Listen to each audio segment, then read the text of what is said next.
it said that Chrome was the ideal browser, so that's what I'm using. And I hope that everybody's having a fine Saturday, a real sloppy toppy Saturday. Holla if you hear me. It's not fucky.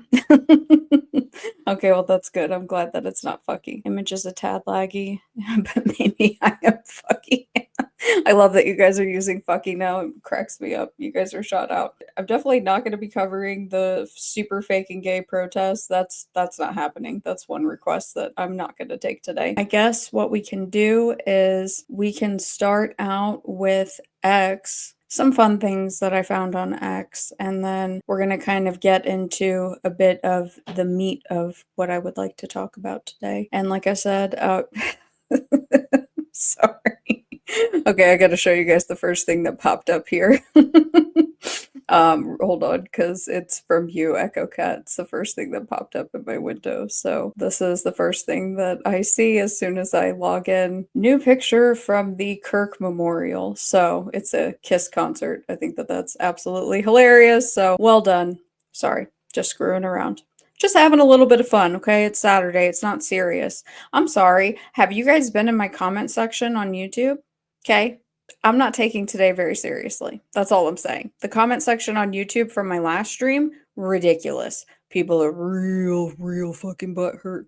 Real fucking butthurt. Excuse my language. So I'm a bit over it with everybody, not you guys, but I'm chilling a little bit more so today. And yeah, the truth hurts. Well, someone wanted to sit there. Can I just vent a little bit, please? Someone wanted to sit there and give me a bunch of fucking grief because I read Echo Cat's comment in the chat about Candace Owens discussing Charlie Kirk and Catholicism. And they said that I misrepresented her, that she never said Israel did it. What else are we supposed to take from all of her commentary initially after the assassination? What are we supposed to take from all the things that she was saying? And again, I showed the stream where she was talking about Rob McCoy so that people could go and could listen for themselves. Because I don't assume anyone's stupid. That's why I say, don't take my word for it. Go look for yourself. But this person sat there and argued with me for like a day and a fucking half, and Echo Cat chimed in, thankfully. They're sitting there saying that, like, if I want to be taken seriously, and I'm like, by who? By people who take Candace Owens seriously?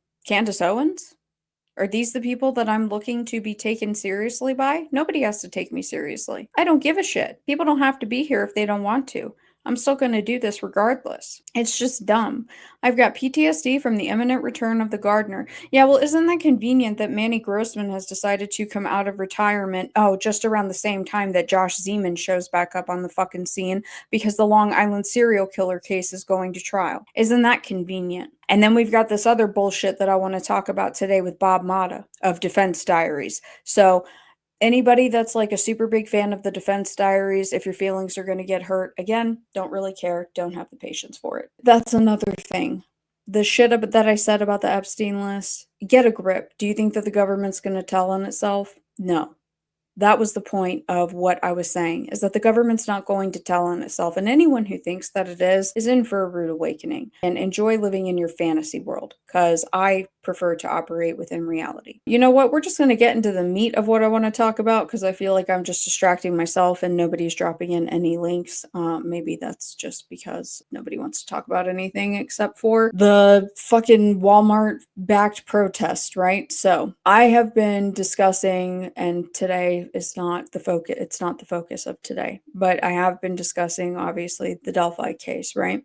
So there's a lot of cross-section here with the Long Island serial killer, Son of Sam, Josh Zeman, this milieu, right? Because, like, technically, I guess Son of Sam is true crime, even though I don't really look at it that way because I look at it as like process research, right? So I don't really consider it that, but I mean, I guess it is. I guess so is Manson. I saw this post because I've covered previously about the Long Island serial killer and that really shady PR firm, its ties to Scientology, the stuff with Leah Remini and J-Lo, right? So I saw this post. I want to show you guys. We're not going to watch the video here on X, but this is in relation to Bob Motta of Defense Diaries. This is Joseph Giacalone. He says, you couldn't have done a better advertisement. So what are they talking about? Actor Michael Shurness, who brilliantly portrays John Wayne Gacy in Peacock's new scripted series Devil in Disguise, used our podcast, Buried Inside the John Wayne Gacy Investigation, formerly known as the Gacy Tapes, as one of his primary resources in researching and preparing for the role. He had some wonderful things to say about my passion project, which I am incredibly proud of. If it was good enough for Michael Shurness to prepare this role, it's probably worth listening to. Right here, that's, The Devil in Disguise, John Wayne Gacy, and apparently this is on Peacock. Now,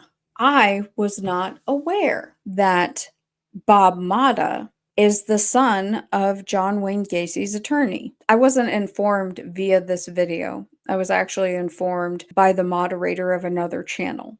And why I was informed of this was because apparently, and there are receipts for it, so I won't say apparently, but I just don't have the receipts because other channels have documented this on YouTube. Mr. Bob Motta was, staying real close to Rick Allen's old lady, Kathy Allen, Rick Allen of the Delphi murders. Isn't it kind of fucking odd that these people who are essentially controlled opposition and low-key, in my humble opinion, sabotaging, the defense side, that there's someone there that is familially connected to the John Wayne Gacy case? It's odd to me. What's even odder is the stream that came up in my feed last night that we're going to be looking at, because they had popped up about having Josh Thiemann on, and I'm like, well, okay, here comes the Process Church cover-upper movement. But then he does another stream, and it's him talking about this whole series, right? And how this is his life's work. Obviously, I get it.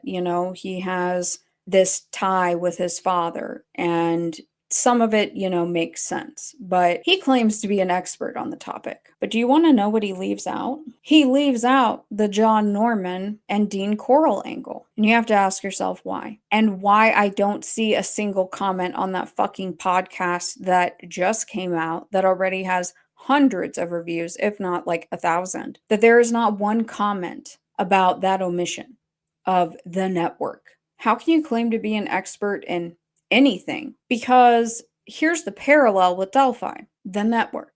Because, as you guys know, the girls, at least Liberty, in my opinion, was ritually sacrificed, right? Lured out there by a catfishing pedophile. And that catfishing pedophile is quite confident that, he's not going to be charged in relation to the crimes. So it seems like the Mottas have a very weird interest in contributing to a certain type of narrative here. This is just my humble opinion, though. That's all that it is. Because I don't really have a lot of stuff to go through today. I went through most of it in the stream about Charlie Kirk, right? Because that was a lot. If you didn't notice, that was a lot. There was a lot of work that went into that. Here we go. Hello, and welcome to Defense Diaries. I am your host, Bob Motta.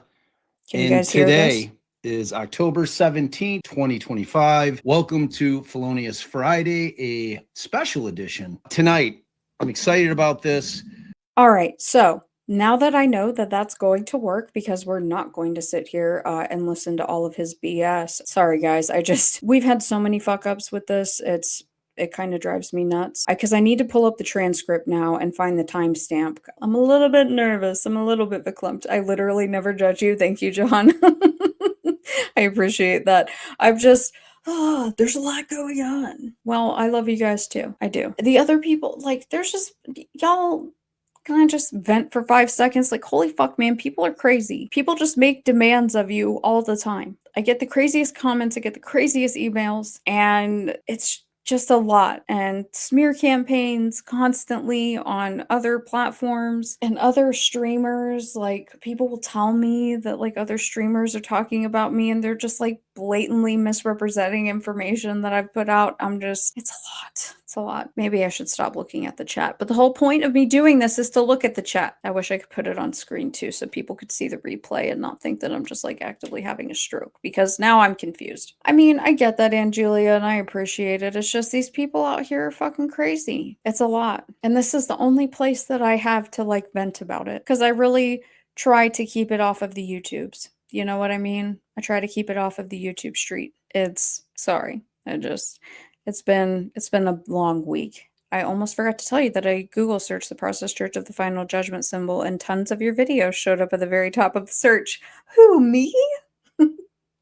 That's amazing. That's amazing. I love that. Thank you so much. That's fantastic. Woohoo! Let's fucking do it. Let's go. Whoop whoop. All right, so maybe people are learning. Maybe they are learning. That's a beautiful thing. We love it when people learn.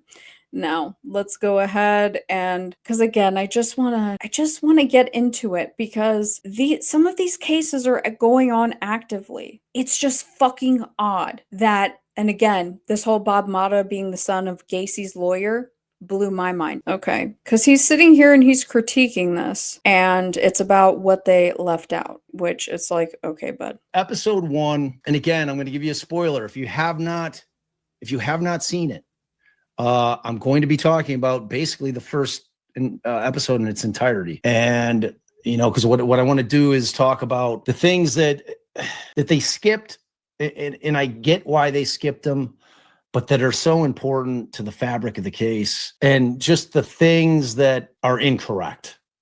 And I'm hesitant because those of you that haven't listened to the podcast, the thing that we uncovered about the investigation that changed the narrative of that case, and it's not a theory, it came directly from the police. I then vetted it from the one cop who wasn't with the Des Plaines Police Department, who was the evidence tech. It happened. The way that we uncovered it, what they did to get Gacy off the streets, that we're the only people in the history of that case to uncover, is unbelievable. When I uncovered it, I thought it was going to be front page news on every newspaper in the country, on every newscast, because it was that big. It is that big. And I hope that this show gets out there to the point where people are going to realize, like, holy shit, yeah, Gacy's dead. Yeah, nothing's going to be done about it. It's ex post facto, but still, in terms of one of the most infamous cases in the history of this country, for us to have unequivocally changed the narrative of that case forever, how it really went down, is just an unbelievable part of that story. He's talking about changing the narrative of the entire thing, changing the narrative around John Wayne Gacy globally. What documentary covers the truth about John Wayne Gacy? There is only one.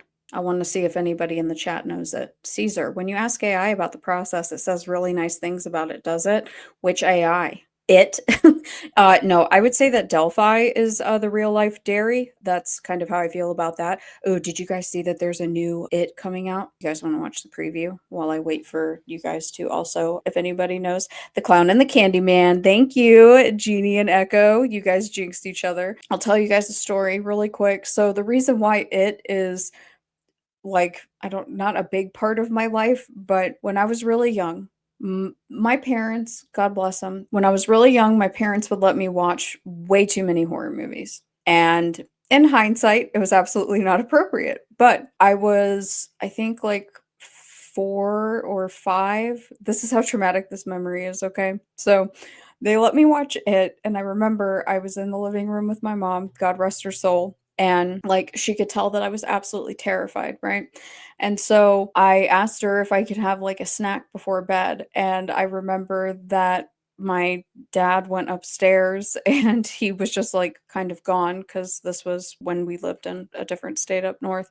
And when I went to bed that night, and I don't know what my parents were thinking, but my dad was waiting under my bed with a clown mask on. And he like, cause I was little, right? So he reaches around both sides of the bed and says, "We all float down here." He scared me so bad that like I peed the bed and I ended up like accidentally peeing on my dad, and he never fucked with me again after that. But that is why I have such a very strange relationship for my entire life, basically, with the movie It. So let me pull up this official trailer and we'll watch it, and we'll see what you guys think. Thank you for sharing that very humanizing story. And I know if I have girls, not to scare them. Yeah, trauma bonding. Blue Fisk. I mean, seriously, I was so young. Like, I remember watching Interview with the Vampire, and I was just like, well, that was weird. I was too young to be watching that stuff though, but it is it's like, yeah, it's I get scared really easily and I'm really jumpy. Like, and I know that part of it is just anxiety, but anyways, I'm just gonna shut the fuck up. There's not when I tell people that like this is coming out, they're like, "Oh, I didn't know." And I'm like, "Say what?" It's coming out soon. I'm pretty stoked on that. So, I think it is a prequel. I That's what I think. It's because I mean, it looks interesting, right? I think it's interesting that like, Shawshank is implemented in there. There's no black people in Maine. That's well, I've actually been to Stephen King's house. I just like the outside of it. It's very spooky. He has like a big I mean, it's like his cocaine mansion, but it's really spooky.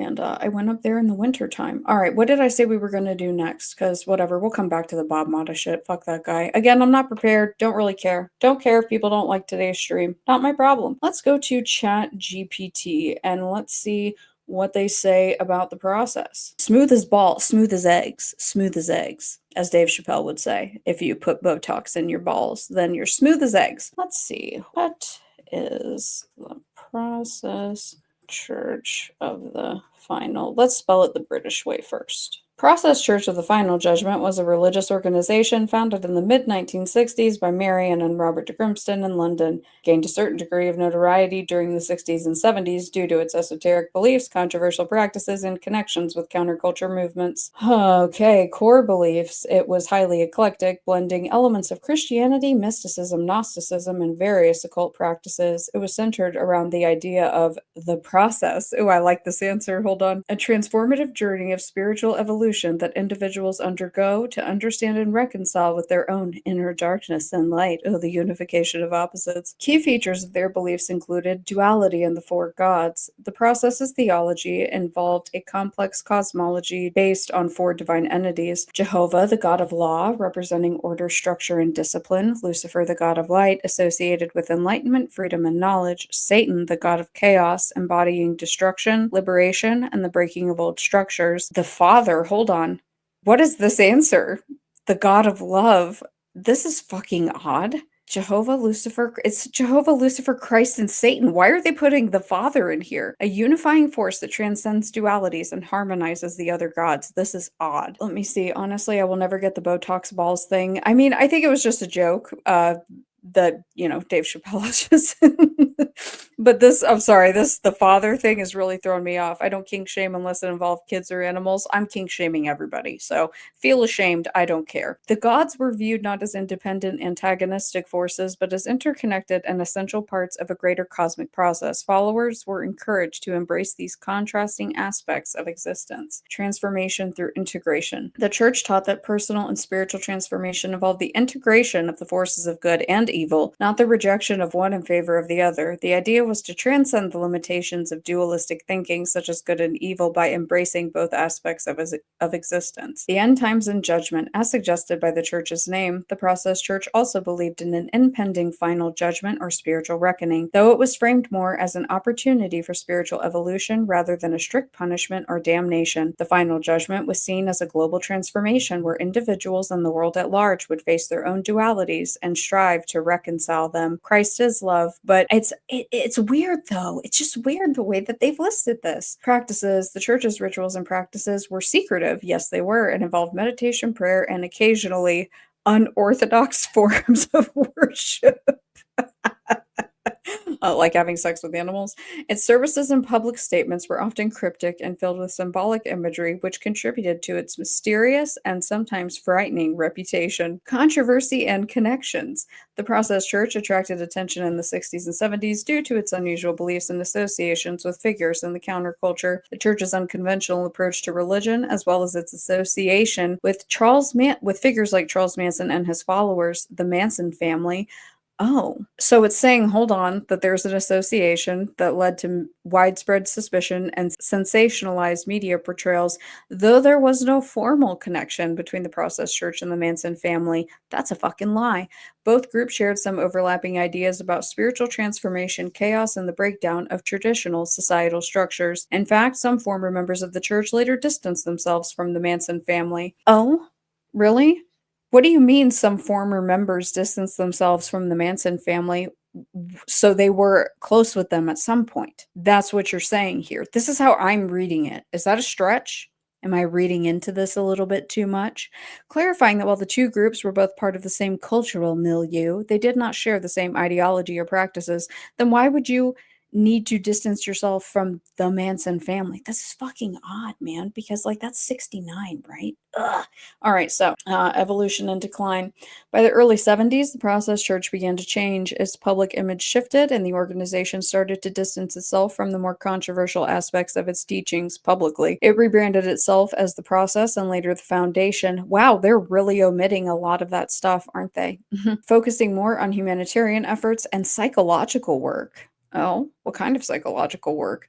Though the group's original core beliefs were largely abandoned, despite its relatively short lived existence, the Process Church had a lasting cultural impact. It became a source of inspiration for various countercultural and occult groups, and its iconography and teachings continue to be referenced in popular culture, particularly in the realm of dark or esoteric music, literature, and art. The process's blending of religious symbolism, mysticism, and social critique remains a unique and intriguing chapter in the history of 20th century spiritual movements. What an enlightening little AI infused journey that was. You should ask which members, yeah, which former. Oh, you know what? That's a great idea. I forgot that I can interact with this Ashley B. Let's do it. I still have it open. Hold on.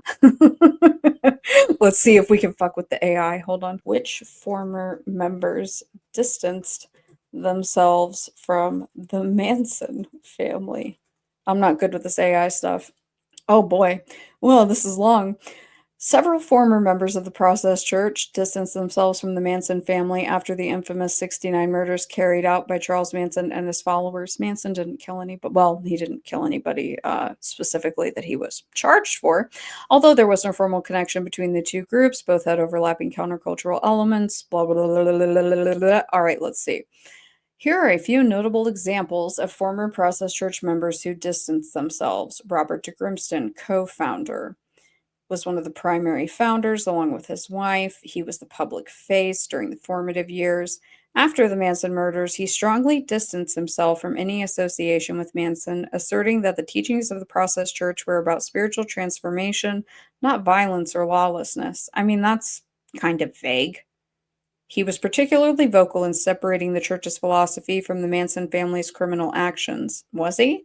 He believed the church's focus on embracing duality and transforming oneself through understanding both light and dark aspects of existence was not meant to lead to violence or destruction, but to personal enlightenment.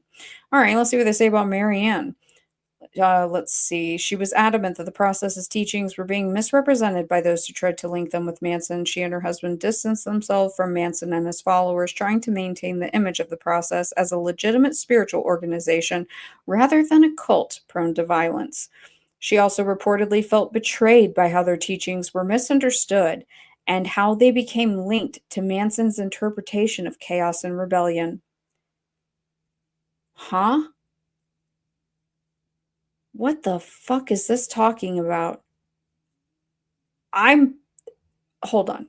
What in the hell? Lawrence Wollersheim was a former member of the Process Church who became a critic of both the church and other controversial spiritual organizations of the time, including the Manson family. He became particularly outspoken about the destructive nature of some of these groups, including Manson's, and sought to distance himself from them, warning about the dangers of mind control and charismatic leaders. He later sued the church for emotional and psychological damage caused during his time there, and much of his activism focused on helping others leave manipulative groups. Are you guys reading this? It's saying that Larry Wollersheim was a former Process Church member. Sorry, Jeannie, that you can't see it. I wish that I could make this thing like bigger on the screen for y'all. It won't let me though. Geraldine Jerry McGinnis, another member. Yeah, well, that's what I'm saying is that yeah, Woller I'm sorry, this is just kind of breaking my brain. So McGinnis was another member who left the Process Church and later spoke out about the dangers of the group's leadership and the way it used psychological control. While not directly linked to the Manson family, she became part of a broader exodus from various countercultural organizations of the time, including those that had overlapping themes of rebellion and spiritual exploration. Okay, former Process Church members who became critics. Let's see. It's, I mean, they're not giving names here. They're saying here's just their blanket rejection of Manson. And let's see, what can you please provide the source about Wollersheim? Oh, well, look at how dumb this is. But oh, this is a little sneaky sneak. Does this mean that the process in Scientology is the same thing? It seems I made an error in my earlier response. He was not a former member of the process. I apologize for that. However, he is an important figure in the context of controversial religious organizations, but his connection is with Scientology, not the process church. Yeah, I'm aware. I'm aware of that. You have to sign up for this crap? That's very weird. I didn't know you had to sign up for this. Oh, look at Ashley B. Chef's kiss, my friend. We're weaponizing AI here. So it says this was a mistake, and I appreciate your patience in allowing me to correct it. Don't talk to me, AI. This is fucking weird. The Process Church and Scientology were different organizations. The blah, blah, blah, blah, blah. All right. Well, I'm not logging into anything. So we'll stop doing that. Wow. Look at what you learn every day. Let's try Grok. Let's see what they have. Because now I want to see what the answer is over here. This is just very, I don't like the AI talking to me. It freaks me out. It freaks me out. Okay, so what is the, I wonder if we get a different answer if I spell it the American way, but we're going to try with the British way first. Okay, we're not going to read this entire thing because this is almost identical. It says the group attracted hundreds of members at its peak, known for their distinctive black robes, street proselytizing, and thematic magazines. It disbanded in the 1970s amid internal schisms, lie, and external scandals, but has since inspired conspiracy theories. Wow, fuck you, Grok. Music and scholarly interests. Today, its remnants have transmuted into a mainstream animal welfare organization. Oh, I hate AI so much. I am having a conversation with William Sims Bainbridge. Let's see. Why is this listing that Robert de Grimston is dead? Wow. And his birth date is also way off. It's listing his birth date as 1922 and died in 2005. Ooh, Grok, you are fucking up. So here at least it gives the background of Scientology and compulsions analysis. That's fine, even though compulsions analysis, we do not know if that is real or not. And here, all right, so we're getting some more detail. They're establishing chapters in New York, Boston, New Orleans, San Francisco, and Mexico. They discuss Hurricane Inez, the pivotal moment, right? The big deal, the big deal. Membership peaked at 2 to 300. Kick rocks. And yeah, Dick Grimston, well, no, actually, he's in Florida. Robert Grimston's in Sarasota, Florida. Rebranding the group as the Foundation Church of the Millennium, later the Foundation Faith of the Millennium. Why are you guys missing one of the names? Why are you guys leaving that out? And let's see. Oh, look, the main organization dissolved its religious structure in 1978. Echo Cat, I check weekly on Robert's alive status. He's still alive. So here we have a 4-year difference. This aligns a little bit more with Tom O'Neill with his late 70s, early 80s. All right, so we've got the four gods. Are they going to say the Father? Nope, we've got Christ. Okay, at least this is a bit more accurate. Oh, a swastika-like mandala symbolizing unity. And then the goat of Mendi is a Baphomet-like figure.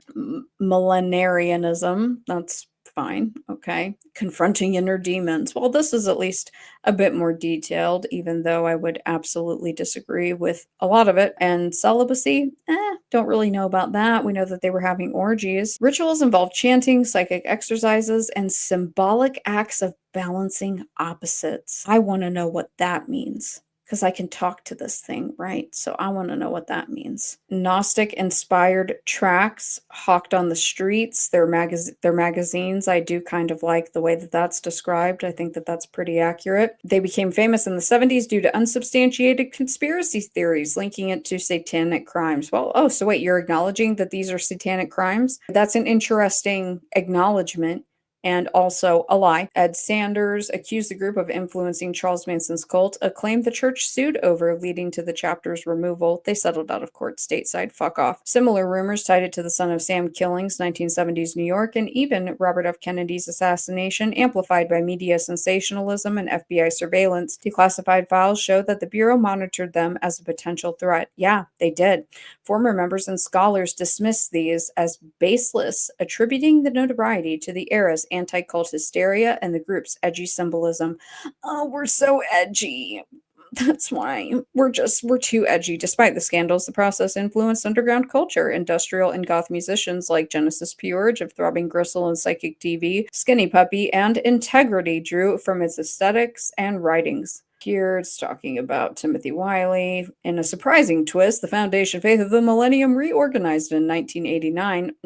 Wow, this is just a real big fucking stretch. As Best Friends Animal Society, a prominent Utah-based no-kill animal sanctuary, this evolution reflects the founders' later emphasis on compassion, distancing from the original's occult roots. Small neo-processing groups exist today, but the original church is defunct. Do you fucking see this? Do you see this? Do you see that the AI is acknowledging that neo-processing groups exist today? Holy shit. I'm gonna enjoy this moment for a moment, okay? Because we know that this is true thanks to Fred Gianelli and his fat mouth, right? And the gang stalking me. Yes, that uses enough electricity to power a small city and also threatens to shoot people down with cruise missiles. Now, let's go ahead and ask about these symbolic acts of balancing opposites. Give me something. Give me something, computer robot. In the context of the process, the symbolic acts of balancing opposites refers to practices, rituals, or behaviors designed to reconcile or integrate opposing forces as part of their spiritual philosophy. I want to know exactly what it was, damn it. Come on, quit giving me all of this hubbub. Let's see. Group sessions where they would verbally or mentally confront opposing emotions or impulses. Ugh, okay. Compulsions analysis. And oh, you have to integrate your shadow self. That sounds familiar. Chants, movements that alternated between expressions of wrath and love. Whatever, this is gay. Members were encouraged to engage in behaviors that challenge societal norms or their own instincts. Really? So, I mean, what if some people were naturally celibate? Not everybody's a hoe.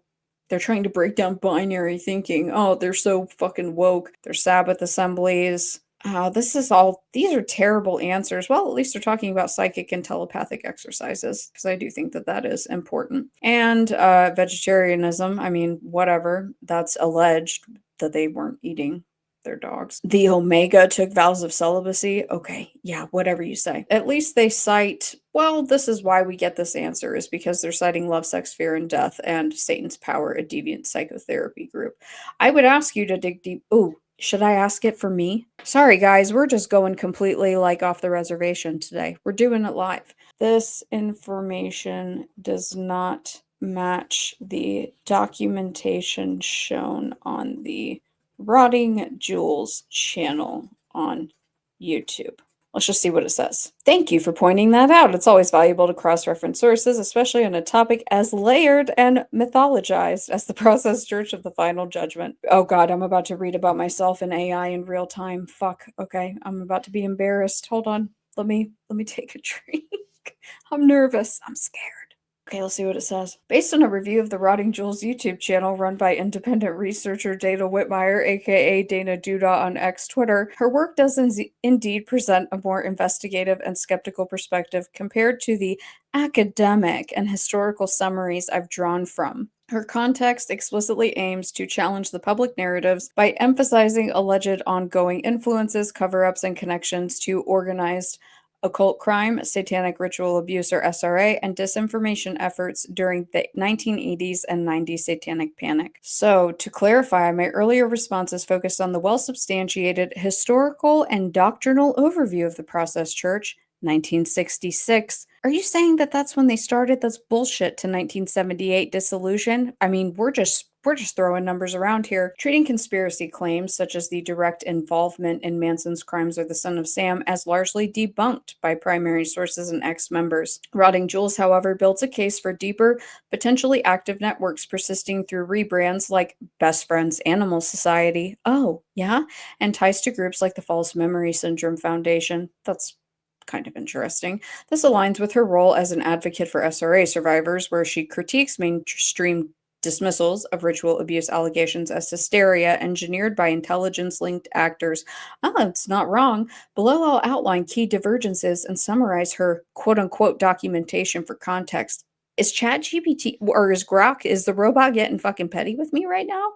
Let's see. Key areas of disagreement between my summary and her research. Rotting Jewels videos and podcast often portray the process as more sinister and enduring than the defunct countercultural experiment narrative. Here is a comparison. Dissolution and Legacy. The group splintered in 74 to 78. Marianne rebranded to the Foundation Faith in 1989, and then Best Friends as an animal welfare org. No evidence of ongoing occult activity. My view.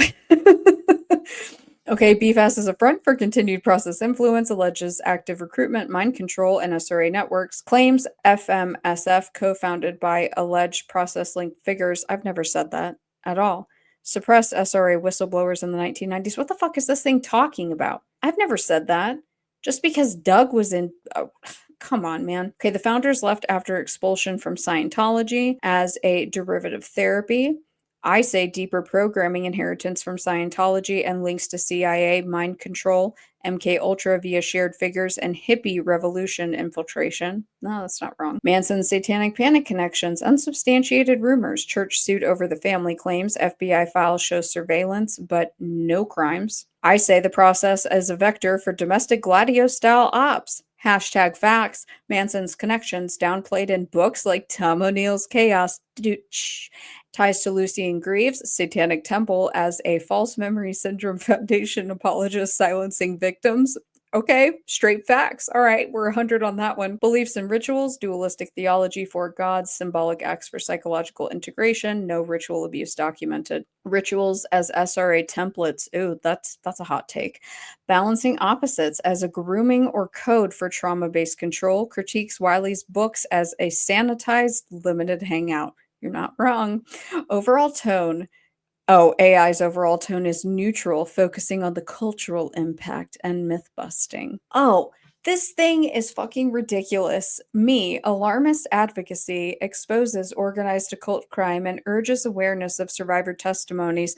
What fucking survivors of the process have I urged people to go listen to? Episodes drop on Patreon first for supporters. I'm assuming they're talking about the podcast, which also doesn't include that. These differences stem from source priorities. Scholarly works prioritize verifiable timelines and member testimonies, while Rotting Jewels incorporates survivor accounts. What the fuck are you talking about? What process survivor accounts?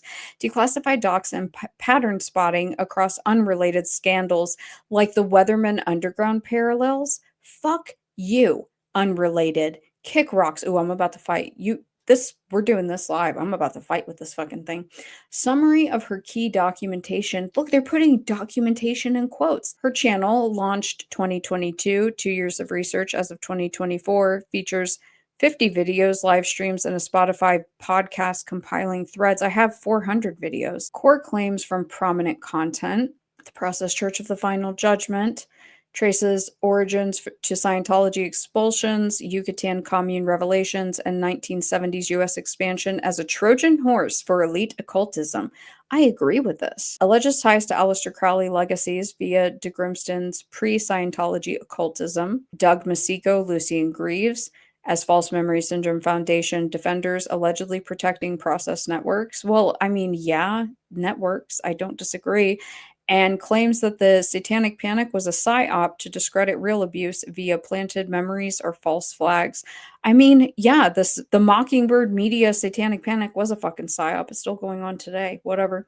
Manson Gladio threads, critiques omissions in mainstream books, posits the process as part of counterculture engineering with CIA fingerprints linking to the Laurel Canyon scene and Operation Chaos. Yes. Best Friends Evolution, When the Process Church Becomes Your Best Friends, podcast with William Ramsey, argues the 1989 rebrand hid ongoing activities, cites donor opacity and ex-member silencing. I don't know what's up with this weird ex-member silencing thing. Ritual Deep Dive, shorter clip on Sabbath assemblies, reframes symbolic acts as initiatory trauma rituals, drawing some from survivor stories rather than Wiley's accounts. What the fuck are you talking about? What the fuck are you talking about? Neither perspective is wrong. They operate at different levels. Mine is a broad evidence-based primer. Really? Evidence? Hers is a call to action on underexplored angles. If best friends were truly benign, why the rebrand secrecy? Conversely, ex-members like Wiley, a channeler for best friends. What does that mean? A channeler for best friends. That's a fucking weird way to put that. Insist on a compassionate evolution. I recommend her content alongside skeptics like Sympathy for the Devil documentary for balance. What the fuck, man? This is so confusing. Rotting Jewels channel does not cite or include what is it? Survivors does not include process survivors as you have repeatedly claimed in this explanation. Why are you conflating different topics she discusses? Does she not cite her sources? I'm just going to be a little bit, yeah.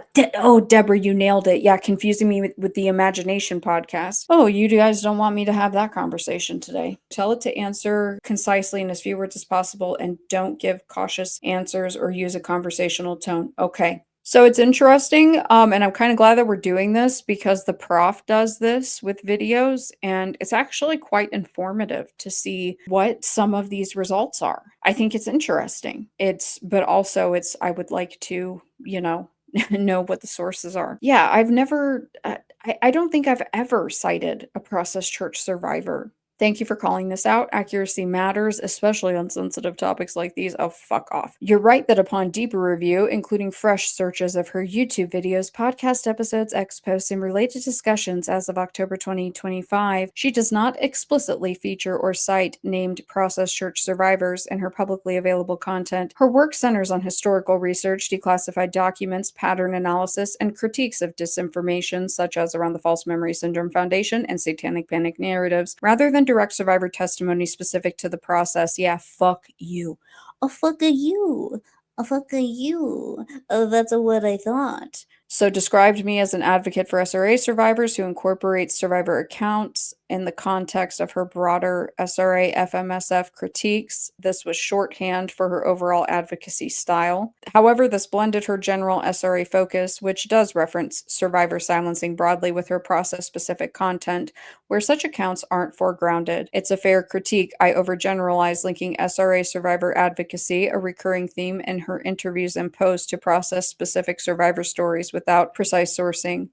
Fuck, I don't like the way that this thing is talking about me. Her videos dive into rebrands, Scientology ties, and Manson Berkowitz links using documents and books, not ex-member interviews labeled as survivors. Thank you for correcting yourself. She does engage in SRA themes and non-process videos, podcasts, guest spots on The Healing Home, discussing ritual abuse and human trafficking, where she nods to the need for validating victim experiences against FMSF style denialism. I thought that me and Michelle did a process show, so that doesn't even make sense.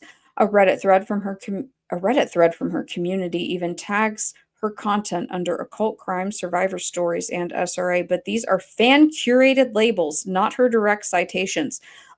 Kill Bill sirens. I'm not going to even open that. In X threads, she critiques, NLP hypnotist and the ritual abuse and SRA communities. Yeah. As potential nefarious long cons to discredit real victims. Correct. Showing her survivor supportive stance, but again, not process tied testimonials. This conflation stemmed from this overlap. Her process research often intersects with SRA adjacent scandals, such as alleged mind control inheritance from Scientology. Oh, yeah, you fucking think? Does she cite her sources? Yes, she does, transparently and frequently, though in an accessible, investigative journalist style rather than academic footnotes. Fuck you, Grok. Fuck you, AI. Fuck you, robots. Her content isn't a dry bibliography, but she weaves in references to build her case, often sharing them in video descriptions, X threads, or Patreon exclusives. Documentary evidence. Look at that. Declassified FBI files, Ed Sanders' The Family, with caveats on its flaws, and FOIA docs on CIA ties, MK Ultra chaos links via Scientology. And my X post on a 1976 process David Berkowitz meeting, pulls from Maury Terry's The Ultimate Evil and parole reports.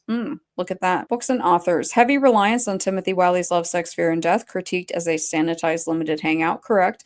William Sims' Bane bridges Satan's Power. I hardly ever reference Satan's Power. Get the fuck out of here. And Tom O'Neill's Chaos for omissions on the process in Manson and Scientology. And her Deborah Gets Red-Pilled appearance. She references Children of the Beast by Benjamin Rowe for Crowley Legacies. I don't remember referencing that at all, and that was a really long time ago. I forgot I did that show. Interviews and podcasts. Let's see. William Ramsey, Paranoid American. I don't fuck with them anymore. X threads highlight specifics like Crow Files from Manson Archives, Fort Bragg Psych Reports tied to Jolly West, and Epstein Black Book entries for Scientology process overlaps. I like that one. She promises to upload the documents post-episode for transparency. Oh, that's because of my last stream, which I think has the most videos that I've ever gotten, or the most views that I've ever gotten in a short amount of time. And people said that I, used a crappy version of the document to basically spread misinformation. Yeah, so that's cute. Critics in alt podcast circles praise this as long-form research, though some accuse her of speculation, fair game, and fringe topics, but she backs claims with these references. In short, no, she doesn't spotlight process survivors per se, that's more ex-members like Wiley and other works, but her sourcing is solid and cited, blending docs with narratives to argue for ongoing networks. Huh. Well, look at that. Boy, that was a journey, wasn't it? Well, I mean, it gave me a decent review at the end. I had to fight for that. Dang. I kind of want to try GPT again. What do you guys want me to do? Do you want me to go back to the Bob Motta shit? Because I do want to go back to the Bob Motta shit for 2 seconds. Let me just go back to it for 2 seconds, okay? So that way I can at least drive the point home, because eventually I am going to do like a very serious breakdown of this. You guys tell me what you want, okay? However, in regards to the stuff with this Gacy thing, because again, there's a consistent theme of violent crimes against children, right? And that they're omitting something very specific. So I hate to do it, but this is the only way that I can pull it up and show you guys precisely what I'm talking about. Now, this is Eye of the Chicken Hawk. I really wish that I could make this bigger, man. This is really, really fucking annoying. Let me see if I can do it this way and it'll be a bit more legible for you guys. Let's go to Gacy and let's see how many times Gacy's cited in this book. 68. 68 times. Why is someone like Bob Motta, claiming to be the expert on John Wayne Gacy, omitting the biggest angle, which is the child pornography CSAM network with John Norman, Dean Corll? And you know what? We'll show you one more thing, because we're not going to watch any more of the video. We've just completely gone off the fucking rails here. But just so you can see how he touts himself, right? Because this is my problem here. My father, Bob Motta, was John Wayne Gacy's trial attorney and personally represented him through one of the most notorious criminal cases in American history. I'm also the creator, researcher, and host of Buried Inside the John Wayne Gacy Investigation, the most comprehensive and authoritative investigation into the Gacy case ever produced in any format. I know this case inside and out, from the trial transcripts to the never before heard interviews. And then he's sitting here saying, how does the, dramatization stack up against the facts? Get the fuck out of here. Get the fuck out of here, Bob Motta, with your bullshit. Some of you may, but it's so incredibly frustrating to me that these people have to misrepresent the truth in order to be successful.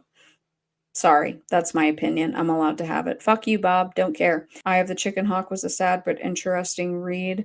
Oh, you're more than welcome, Ashley B. I mean, I don't want to make a bold claim like that. I don't know, man. It's just the idea that people know that these things are still going on, and it's almost like how people talk about intergenerational abuse. There's also intergenerational cover-ups, right? Like the people on the cover-up side. And it's just weird that he claims to be the authority on the topic, and he's not including the most important part of the topic, which is John Norman, the Odyssey Foundation, the Delta Project, Dean Corll. Why wouldn't you include that? And then you have to wonder why individuals, including that chick, that blonde chick that just grifted thousands of dollars in the Mormon community the other night, having her fake little freak out, why all of these people adjacent to like the Delphi case, they're also omitting this stuff too,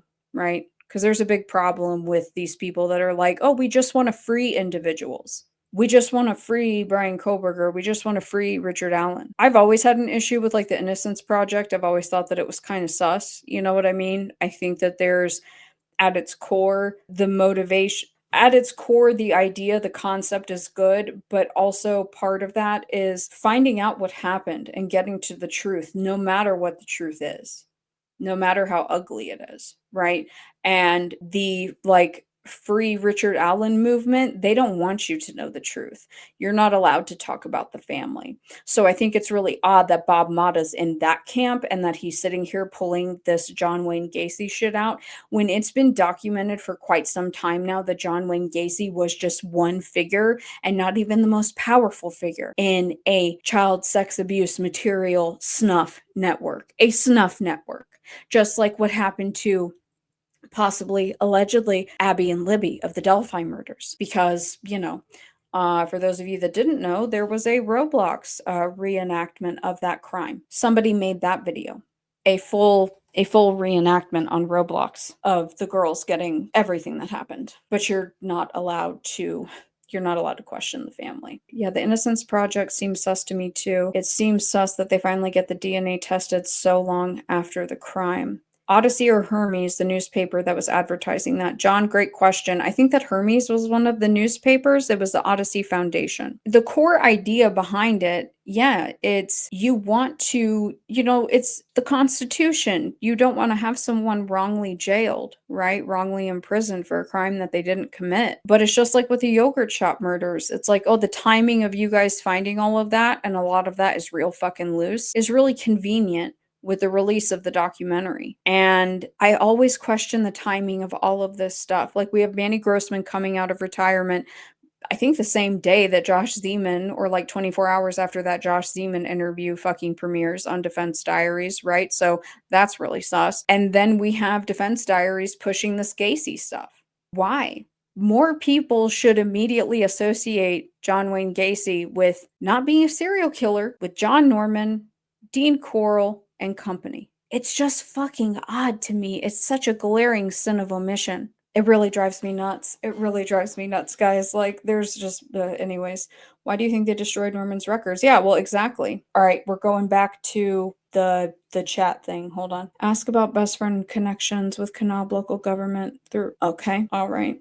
Let's see. Let's ask it the English version first, Ashley, and then we'll ask it that. Okay, let's do that because that is a good question. I just want to see if it gives a different answer. I'm not going to sit here and like read the entire thing, especially if it's super long. What is the process church of the final? All right, so we'll add the E and let's just see what it says, huh? This is interesting because look, now it includes all this stuff about Scientology. That's very odd, man. This is weird. All right, let's see what the four gods are. God, Christ, Satan, and the devil. Look at this. They don't even include Lucifer here, just from one letter. That is so weird. While the church was distinct from Scientology, it was influenced by some of its teachings. Okay, whatever you guys say. This is so... Oh, wait.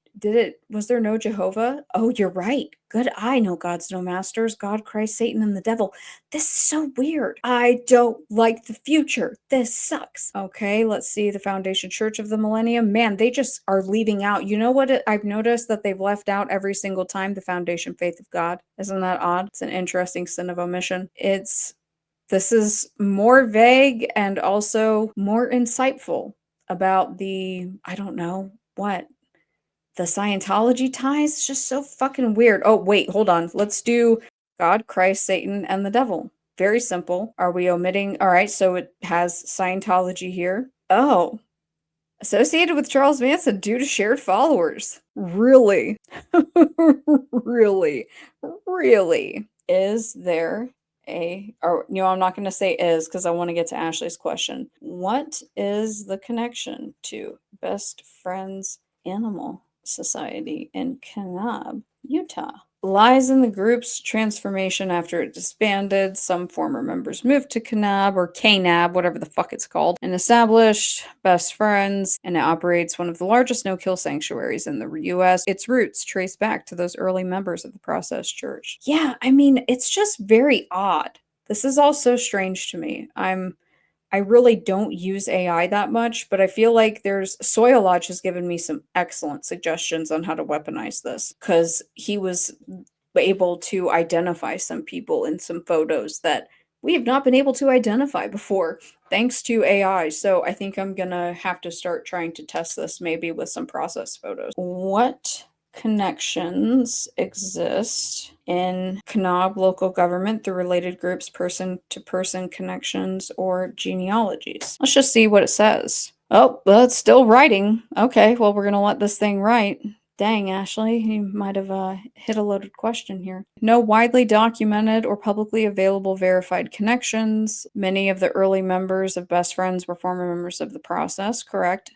Francine and her partner, early figures involved in Best Friends, were some of the key players in moving from the Process Church's religious focus to a practical animal welfare driven operation. Who the fuck is Francine? Don't let me forget that, guys. We gotta ask who Francine is. Genealogy. Some former members who later joined Best Friends were individuals with existing ties to the Kanab area, often because they had chosen the region for its remoteness, allowing for their rebranding of the group away from the church's controversial past. That's interesting, yeah. That's one of the reasons why. Local Kanab residents who were involved in the early days of Best Friends may have connections to the extended networks of S Process church members, though these ties are often more personal or informal rather than institutional. All right, government. Best Friends is a large, influential organization in Kanab, and its founders and later leadership likely interacted with local government to establish operations. Yeah, well, blah, blah, blah, we know that. Given the group's significant role in the town's economy and its status as a nonprofit, local government officials might have had practical operational relationships with Best Friends staff. I would highly disagree. Kanab itself has a history of being a cultural and spiritual enclave. Its attraction to people looking for isolation,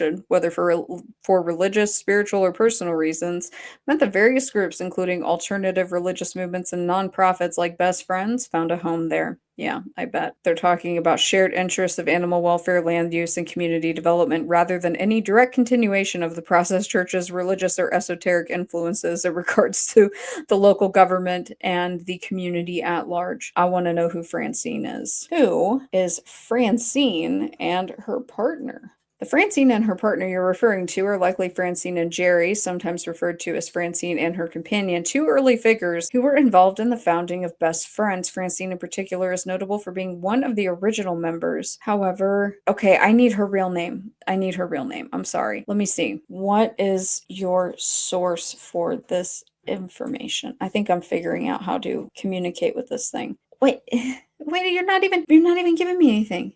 What do you mean? You're talking about the Best Friends narrative on their own website. I need something more specific. I can't let this go. Let's see. Public interviews, such as those with Francine and her partner, if mentioned by name. What do you mean? They don't always specify Francine and Jerry in detail. Who the fuck is Francine and Jerry? Who are they? So the details I shared are a result of gathering information. How can you name Francine, hold on, I'm about to fight with this thing, and Jerry without a specific citation? I made an error in assuming names for the early members involved in Best Friends without concrete facts. Francine and Jerry aren't specifically documented or identified figures. Paul and Karen. Oh, this thing is just stroking out. Nope, I can't.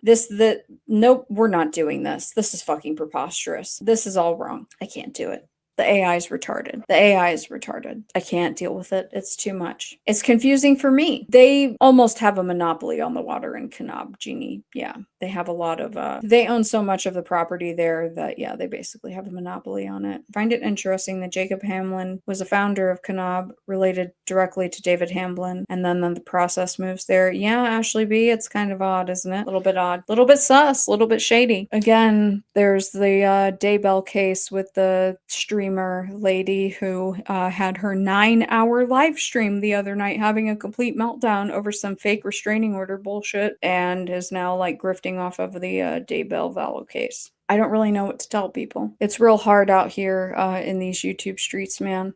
The disinformation is getting real thick. It's getting real fucking thick. It's really hard to keep track of, honestly. You haven't seen her? 9-hour stream is drug status? Let's see. Yo, and like, it's wild because she kept it up, which is crazy. And she also disabled the chat replay, which is really unfortunate. Now, I'm going to ask you guys something before I do this, and this is me being petty. I just want to point out the royal we. Yeah, I'd like to ask you guys a question, though. I show receipts for everything, right? I do my best. I'm not perfect, and I certainly like fuck up on the podcast and stuff, right? I had set up the GoFundMe. I followed up on it. Anytime people donated, I followed up with receipts. However, I only publicly promoted it the initial time and then the second time. And then I left it alone. That's all I did. Look at this bitch. Look at this bitch. The audacity. As far as I understand, she cannot provide proof of any of this. She hides all the parts of the quote unquote receipts that she's talking about. 9 hours and 9 minutes. She got thousands of dollars for allegedly, she said that Law and Order, you guys know that channel Law and Order, they're pretty popular, that they were going to, or that they were going to broadcast or did broadcast her restraining order hearing in regards to, this true crime stuff. And that, she's scared. I have a stalker. She said they did. She said they did. Thank you for correcting me. Let's go to Law and Order. Let's go and see. Law and Order. Don't you pull up the show. Oh, I knew it was going to do it. Don't tell me you went 9 hours. You went 4 hours. Let's see. Damn it. I'm not subscribed to the channel. I'm not subscribed to a lot of people. Let's just see. What is the name of the channel? Law and Order Channel True Crime. Oh, Law and Crime. Law and Crime. That's it, right? Thank you, Jeannie. Let's see, because I would imagine that this is probably going to, let's see, recently uploaded. Let's do that. Law and Crime Network. I don't see anything. Don't see anything. Do you guys see anything? I don't see anything. Crazy. These people are out of control. She's full of shit. And here's my thing. This whole story behind like, oh, I'm being stalked and bullied, she blocks out the parts of the receipts that matter. So there's like not really any proof. If you were fucking around with Delphi when Delphi was going on, then you were aware that someone who was making death threats towards Richard Allen was literally outside of the courthouse with a gun and was allowed in. And the cops did nothing. And the court did nothing. That an FBI agent was assassinated. That the polygraph tester was assassinated. Well, allegedly killed, not assassinated. Allegedly killed, died a very suspicious death, but the FBI agent was assassinated. That's facts.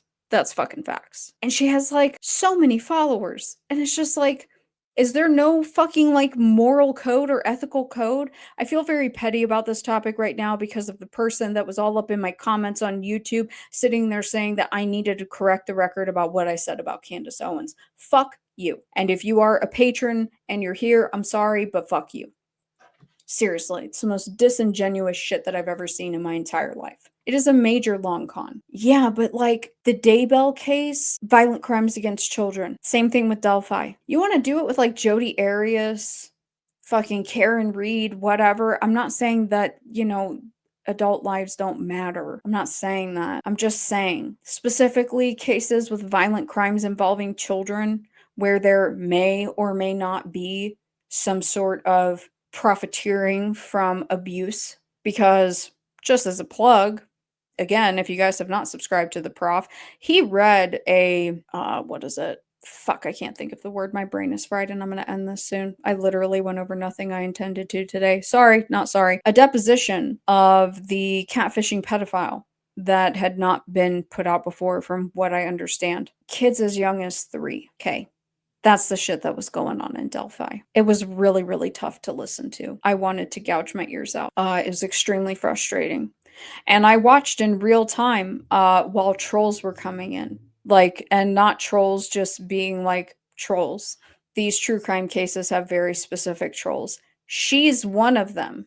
she's a fucking troll. That kind of shit is grifting and trolling. So it's just frustrating when people want to sit there and waste my time and write a fucking dissertation about how I need to correct what I said about, Candace Owens and my quote unquote misrepresentation of what she said, for people to take me seriously. As if A, I don't look like a felon, I'm a fucking hillbilly, and B, I'm talking primarily about very niche subjects. And I'm aware that I have some hot takes, some might claim. Do you think that I don't understand my station in life, as some might call it, and that I'm not aware of my audience? My audience? Get the fuck out of here. Do you think I'm trying to be like Candace Owens or like that chick? Imagine if I did a clickbaity ass thumbnail like that where I'm like crying in the thumbnail. I'm being stalked. Get the fuck out of here. Now, have I talked about the gang stalking and harassment and stuff? But get the fuck out of here. And then, oh, I need money. I need money. I can't stand these people. These people get on my last fucking nerve. That's all I'm saying. These people get on my last fucking nerve. Ooh, I'm a little bit moodier today than I thought. My bad. Sorry for just totally going off the rails with this, but hey, we had some fun with AI, right? Maybe we'll do that, like, we'll do it on one thing every week because that was kind of fun. And you guys, like John, you had the great suggestion for it to simplify. That saved everybody a lot of fucking time reading. Ashley, you had some great questions. So I think that we'll do that. We'll include that every Saturday because that was interesting. So think of different things. Is there anything else that you guys want to talk about? Any links, anything? Going once, going twice? I'll give you guys a minute while I wet my whistle. And again, if the person who sat there and wasted my time yesterday, if you're one of my patrons, sorry. But I'm also not sorry, and fuck you. Take that same energy to Candace Owens and go ask about her fucking literal connection. Sorry, it is a connection because she's friends with John Mappin, to somebody who's friends with fucking Epstein. And how dare you say that my representation of, supporting child victims is not genuine because I say that the list is a fucking carrot. Fuck you. Bring that energy to someone else. I'm happy to, y'all just gotta tell me if there's something else that you want. The last one I had taken some nausea medication because I wasn't feeling good, and I realized I forgot that the nausea medication makes you really sleepy, so the last time that we did this, I was like, I was like, I turned off the computer and I was like, "Ooh, shit, I'm lit." I felt really, really tired. For J6, yo, you wanna know something really weird about January 6th? I'm sorry, guys. For the people that are on the replay, sorry, not sorry. If you feel that you've been robbed of your $5 or $8 this month, I apologize, but you are feeding a hillbilly that is not in the woods anymore. So God bless you, and I appreciate you very fucking much. I really mean it from the bottom of my heart. When me and Echo Cat were working on the Charlie Kirk stuff, so like obviously the number 7 gets real weird, right? Because like 7 Mountain Mandate, blah blah blah blah. He found this old tweet about Charlie Kirk discussing sending buses of protesters to January 6th on that day. I found where specifically there was some misinformation that went out about how many buses TPUSA put out. And they clarified that it was not some big number in like the 40s. It was actually 7. But TPUSA did send 7 buses full of people to January 6th. That's pretty fucking shady to me. Whether it was 1 bus or 7 or 50, I don't really care. Because you have like Alex Jones there riling people up, and it was absolutely a psyop. And it was full of fucking feds. Like the people that sit there and want to act like, oh, like this is Trumpism, whatever. Like, yeah, fuck Trump. I get that. Fuck Trump. That's fine. I don't really care. Politics are faking gay.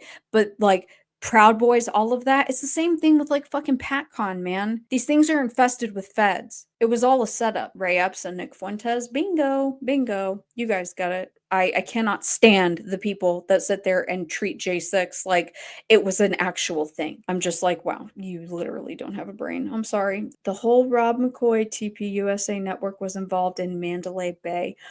Ah! Shut up. No fucking way, Susan. Damn. I wish I could pick your brain. What happened to that guy that went on Ellen who got put up by Mandalay Bay in a really nice suite with his whole family and got a whole bunch of fucking money from MGM? It's really, really dark. How do I feel about Alex Jones? Well, in my opinion, and this is coming from someone who used to be an Alex Jones fan. I wasn't a fan for a long time, because I'm pretty late into the game with like what I would call parapolitics. I used to be a fan, and then I found out that he was quite favorable towards Scientology.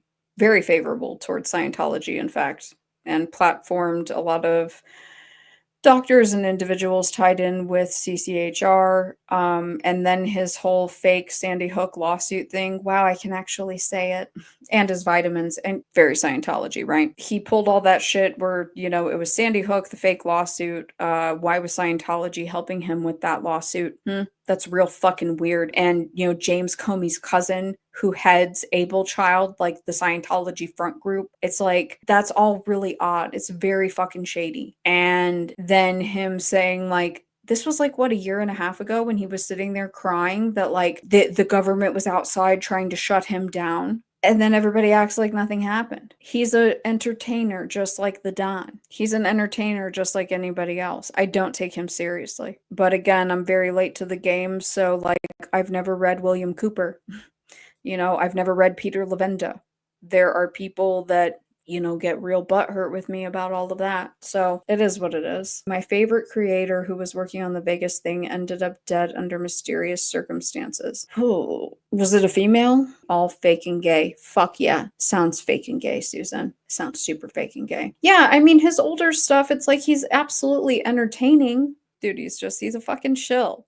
He's a shill. It's the same thing with Rogan. Rogan sitting there like getting deplatformed, and all of a sudden him getting deplatformed made him the barometer of free speech, which then set the tone for comedians being the barometer of free speech. And this is why people should familiarize themselves with Matthew North's work, because Matthew North, very young, dead, who called all of this out way ahead of time. And I'm surprised that his YouTube channel still even exists, because it's very haunting, because he still has videos that were scheduled to go live during Donald Trump's first inauguration that are still sitting there scheduled. It's very, very unfortunate what happened to him. He called out a lot of this stuff. And this involves comedians like Sam Tripoli. I'm just saying, Sam Tripoli is super sus, man. This is just my opinion, but Sam Tripoli is super sus. I have been told by multiple people, including people close to him, allegedly, let me say allegedly, that he may or may not allegedly have a harem of like OnlyFans models. And I was warned by people to not go on his show, because there were some people that were really trying to get me to go on his show. But I quit fucking with those people when they started putting out like digital comics, and it was like basically softcore porn, and they were promoting it for children. I'm good. I'm good on all of this stuff. It's all really disgusting. Now I'm just rambling. I don't even know how I got into the Sam Tripoli thing. Well, we are going to have to come back and discuss this whole, Dad McCoy, Grandpa McCoy thing, and that'll be included in the next Kirk presentation for sure. Because that shit just blew my mind, and now I'm wondering what else I'm going to be able to find once I go into the Wayback and go into Ancestry and start pulling records. Thank you guys for hanging out today. Again, sorry that we went off the reservation a bit, but hopefully you guys had some fun. Again, I am extremely grateful for you guys all being here and for your support. You guys are, literally keeping me going, keeping me functioning. You guys have no idea, because YouTube don't give you shit. Just for those who may think that it does, it doesn't. And don't go waste 9 hours looking at that hoe who's lying about that Mormon stuff, okay? Don't be doing all that. Don't waste your time. Save your time. Thank you guys. Have a beautiful rest of your weekend, and I will talk to you guys soon. Bye.